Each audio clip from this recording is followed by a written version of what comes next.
Good morning, beautiful people. Welcome back to my channel. My name is Teressa. So welcome to Fashion Upward.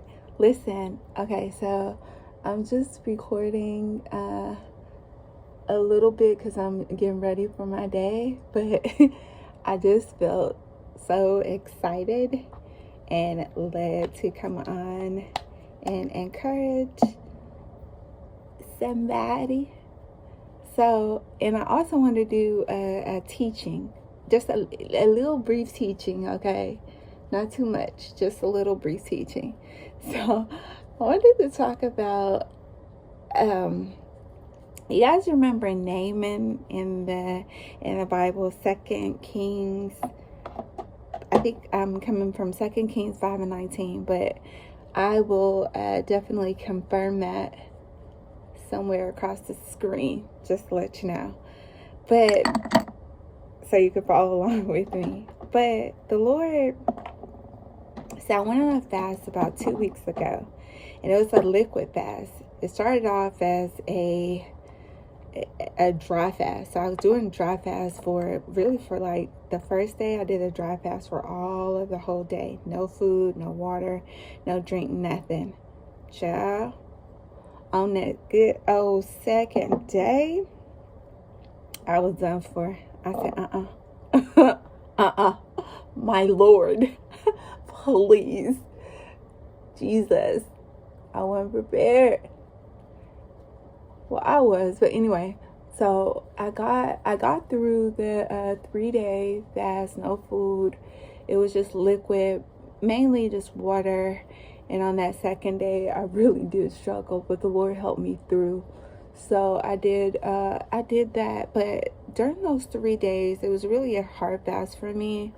And every day, it was one of the days, and I'm really, when you fasting, like you're weak, like you're just like, the first day is fine for me, but the second and third day is really when you got to get in there and really ask the Lord to be your strength. I don't care. And I've done a lot of, different fasts or whatever. So anyway, the point that I am trying to make is that the Lord told me to take a bath like every 3 days. I had never done this before on any of my fasts. So on every day I took a fast. And took a fast. I did. But I took a bath every day. And, they weren't like long baths or anything like that. Maybe like 15 to 20 minutes. But I kid you not, it gave me like a different kind of strength. And it really did relax, my mind, and took away some of that anxiousness that I was feeling. And really just kept, centered me in what I needed to be putting my time into, really, which was spending time with the Lord and praying and seeking Him, right? So that was what was going on. Now, I'm not going to sit here and talk your head off and do my makeup the whole time. I'm going to continue this, but I just really wanted to get it started while I was in the house getting ready. And then I'm probably going to finish this in the car. But I want to encourage you that if you are doing a fast, look, they got the boobs.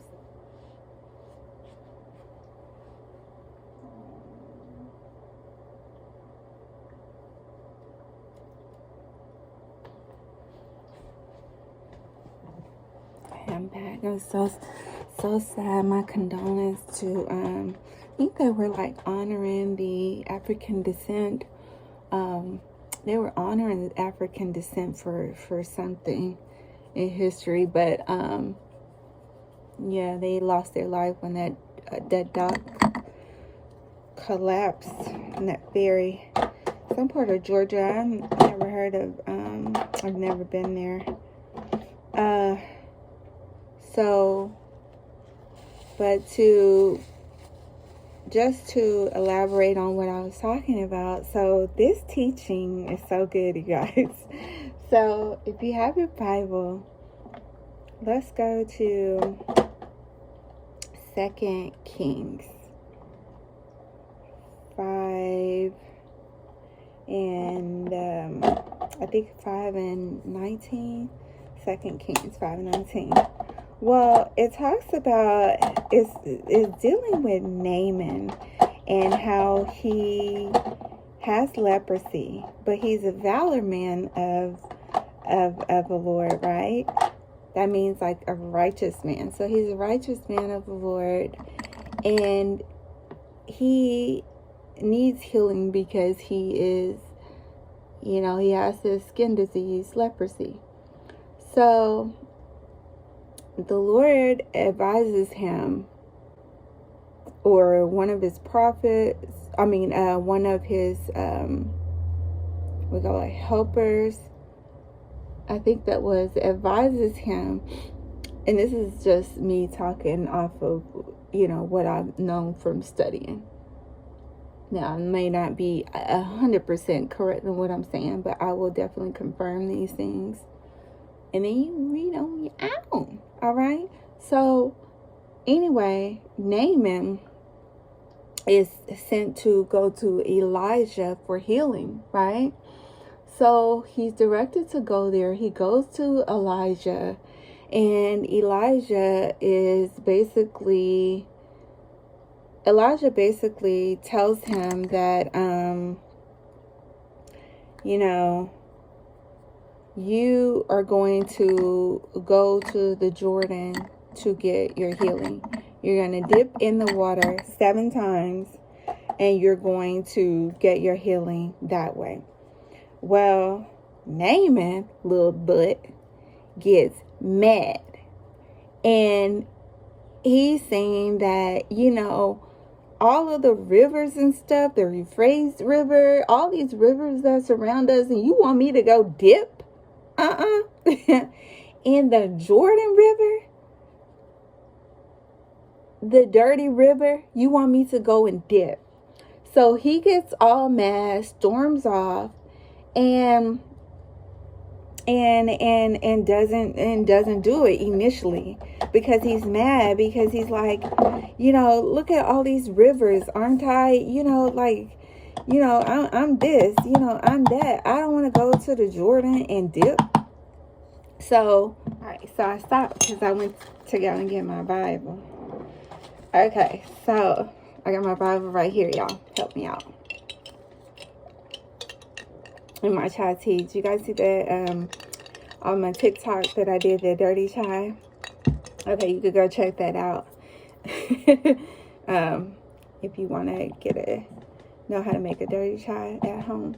So anyway, all right, I got my Bible down here. Let me just prep my under eye.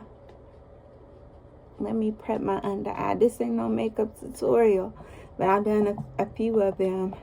I pretty much just using the same products or whatever. But if you want to go and check it out, then I'll link one here. But we talking about the word now. Oh Lord, all right. Oh. All right. So it was 2 Kings 5:19. Okay, am I cut off? Say, girl, can you just get the video started? Can you just get into the word? All of this shifting and going on. All right, so he says in verse 1, he starts off, now Naaman was the commander of the army of the king of Aram. He was a great man in the sight of the master and highly regarded, because through him the Lord had given victory to Aram. He was a valiant soldier, but he had leprosy. Okay, so we talked about that part. So let's now bands of raiders from Aram had gone, this is verse 2, gone out and taken captive a young girl from Israel, and she served Naaman's wife. Okay, that's how he heard about Elijah. So she said to her mistress, if only my master would see the prophet who is in Samaria, he would cure him of his leprosy. All right, so we get past that. Naaman gets prepared to go and see Elijah, and he's getting his gifts and stuff together, because in those days, if you were seeing a prophet, or if a prophet were, giving you a word, or something, then you bless them. You bless them with money, tangible things, food, clothing. So that is what he was doing in verse 4 or 5. He's on his way, he's gathering up. He takes 10 talents of silver. He's taken with him 10 talents of silver, 6,000 shekels of gold, and 10 sets of clothing. So the letter he took to the king of Israel read, "With this letter I am sending my servant Naaman to you, so that you may cure him of his leprosy." So in verse 7, it goes along to say, "As soon as the king of Israel read the letter, he tore his robes and said, 'Am I God? Am I God? Am I God? Can I kill and bring back to life? Why does this fellow send someone to me to be cured of his leprosy?'" Elijah, say your calling now. Like, am I God? Okay, that's so funny, because we do it too. Am I a tree made of money? Am I God? All right, so why does this fellow send someone to him to be cured of his leprosy? See how he is trying to pick a quarrel with me? So when Elijah, the man of God, heard the king of Israel had torn his robes, he sent him this message: "Why have you torn your robes? Have the man come to me, and he will know that there is a prophet in Israel."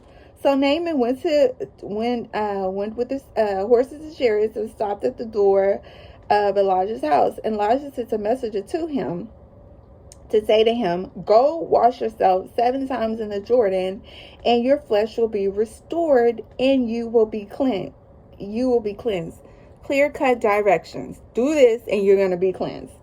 But Naaman, Naaman, okay? Because we have been Naamans. Some of us Naamans now. What did the Lord tell you to do? You say, "Well, Lord, I'm going to see, it has to be packaged like this, Lord. I'm not doing that. Lord, you didn't send it this way, and that's what I prayed for, so I'm not doing it." So Naaman little self, in verse 11, he went away angry and said, "I thought he would surely come out to me and stand and call on the name of the Lord his God, wave his hands over the spot, and cure me of my leprosy." We don't tell God this is the way that he needs to do it because of who I am. It needs to be done this way. Have we not? Lord, now come on now, Lord. Now I know you ain't going to send such and such. They got their hair all over their heads. He told me to go do this. How he told me to go do this, and he got his stuff together? Now, Lord said, "Hold up, not too much, my child. Don't you want to be healed? Don't you want to be set free? Don't you want to be delivered? Don't you want this blessing? Then, hey, I ain't going to be bothered with you." The Lord said, "I ain't going to be bothered with you. I already told you what you need to go do. Now, you be hard-headed if you want to." So, the Lord said, so Naaman, anyway, he goes away angry. All right, you could be mad, Naaman. Go ahead on. But it still stands. This is what you got to do, like it or not. So Elijah tells him, go down to Jordan, whatever. So Naaman is upset. He's mad because he's saying, well, surely he would have done it this way, but so he didn't do it initially. In verse 12, it says, "Are not Abana and Parfar, the rivers of Damascus, better than all the waters of Israel? Couldn't I wash in them and be cleansed?" So he turned and went off in a rage. So, child, Naaman's servants, now they knew what was up. They went to him and said, "My father, if the prophet had told you to do some great thing, would you not have done it? How much more then when he tells you to go wash and cleanse? So he went down and dipped himself in the Jordan 7 times. And as the man of God told him, his flesh was restored and became clean like that of a young boy. All right, y'all. I'll be back so we continue. Okay, so finally, all right, so we are coming to the conclusion. Anybody else to take forever in the day to get yourself together to get out of the house? I am going to VOTE, do my part as a citizen. Okay, so let's continue on and let's wrap this up. So we get on to Naaman. He received his healing because he went, and he went and dipped. The moral of the story: if the Lord send a servant, a prophet, anyone to you with a word telling you to do something other than what you thought it may look like, or you may assume that the Lord's going to do it this way, he doesn't do it that way. He sends a servant to tell you, or a prophet, man or woman of God, to say, do it this way, then dip. If the Lord tell you to go dip, then dip. Okay, that's the moral to the story. Now, I do want to encourage you to continue reading in 2 Kings 5, because it gets really interesting, because Elijah didn't accept the gifts or whatever, but one of Elijah's servants ran after Naaman for the gifts, and Elijah was like, is this a time for us to be accepting shekels, accepting food, and all of these things? So Elijah cursed his servant. The words are so powerful, right? Our words are so powerful. The cursing and the blessings, a lot of that talks about that in Genesis. But all right, you all, so that is the word for the day. If the Lord tells you to go dip, then baby, dip. Not once, twice, 3 times, 4, 5, 6, 7, however many times the Lord tells you to dip, then dip, baby. Okay, that's what you do for that blessing. Okay, to receive your healing. Whatever you say, Lord, here I am. Like I said, send me, I'll go. So many blessings to you all. I hope that y'all have a blessed day. It is October, it's the fall, but it's not feeling like it in Georgia. It is still warm as all get out. Cool in the mornings, chilly in the mornings, but warm in the afternoon and later toward the evening. Let me know when y'all by and spending time with me. Y'all take care. Until next time, take it easy.